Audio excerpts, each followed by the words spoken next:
یہاں پہ فزیوتھراپی کو لوگ جو ہے وہ نگلیکٹ کرتے ہیں اور ڈفرینٹ میڈیکیشن اور سیلف میڈیکیشن پہ اور اس چیزوں پہ ذرا زیادہ فوکس ہے. ابھی جو نیو ریسرچز آ رہی ہے تو اموبلٹی کی وجہ سے جو ہے تقریباً جتنے بھی لوگوں میں یہ کووڈ کا وہ ہوا وائرس آیا یا وہ افیکٹیز تھے، اب وہ اگر اموبائل ہے تو آپ کو پتہ ہے ان کی لنگ کیپیسٹی وہ بہت زیادہ کمپرومائزڈ ہو گئی. کیا یہ فزیوتھراپی جو جسمانی مسائل ہیں یا تکلیف کے مسائل ہیں یا درد کے مسائل ہیں ان کو کم کرنے میں مدد دیتی ہے؟ اور اسی سے اگلا جو پوائنٹ نکلے گا وہ یہ ہے کہ کیا وہ اس رفتار کو واپس بھی کر سکتی ہے یا سلو ڈاؤن بھی کر سکتی ہے؟ اس پہ کچھ فرمائیے گا. جی آپ نے خود بھی باہر کافی ٹریول کیا ہوگا، ہاسپٹلس دیکھے ہوں گے، ڈفرینٹ ڈپارٹمنٹس دیکھے ہوں گے.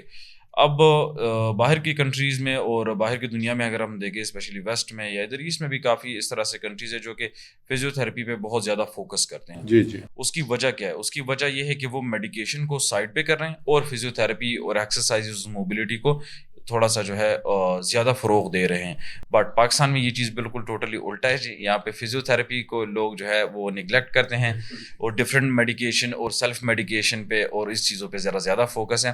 بٹ اگر کسی کو کوئی مثال کے طور پر ہم ایک کنڈیشن سے شروع کرتے ہیں، ٹھیک ہے جی، کہ اگر کسی کو گھٹنے کے اندر درد ہے، نی جوائنٹ میں کوئی پین ہے، تو نی جوائنٹ میں پین میں جو ہے میڈیکیشن کتنا ہیلپ کرتی ہیں، ڈائگنوسس میں X rays, M R Is اور سی ٹی اسکین کتنا ہیلپ کرتی ہیں.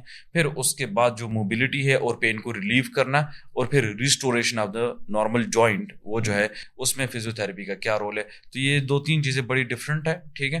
بٹ فزیوتھراپی کا ان سب چیزوں میں کم از کم 70-80% جو ہے نا وہ رول ہے، جو کہ یہاں پہ لوگ اس چیز کو بالکل نہیں سمجھتے جی. اور وہ ان کا انحصار دوائیوں کے اوپر ہے جی. دوائیوں کو پلس یہ ہے کہ جب بھی کسی بھی جوائنٹ کے اندر آپ کو کسی بھی مسل کے اندر کسی بھی ٹینڈن کے اندر ایک پرابلم شروع ہوتا ہے تو یہاں پہ لوگ موسٹلی اس کو ریسٹنگ پوزیشن میں لے جاتے ہیں کہ یار ہم نے اس پہ موومنٹ نہیں کرنا، اس کو ریسٹ دے دیں، ٹھیک ہے جی. حالانکہ مسل، جوائنٹ اور یہ ٹینڈنز اور یہ سارے جو اسٹرکچرز ہیں یہ موبلٹی کے لیے بنے ہوئے ہیں. انسان جو ہے ہیومن باڈی وہ بیٹھنے کے لیے نہیں بنا ہوا.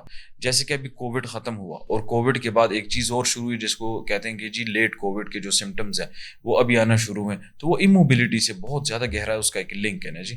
ابھی جو نیو ریسرچز آ رہی ہے تو اموبلٹی کی وجہ سے جو ہے تقریباً جتنے بھی لوگوں میں یہ کووڈ کا وہ ہوا وائرس آیا یا وہ افیکٹیز تھے، اب وہ اگر اموبائل ہے تو آپ کو پتہ ہے ان کی لنگ کیپیسٹی وہ بہت زیادہ کمپرومائزڈ ہو گئی، کارڈیو پلمونری ایکٹیویٹی ان کی بہت زیادہ کمپرومائزڈ ہو گئی and they are very prone to the diseases, ٹھیک ہے.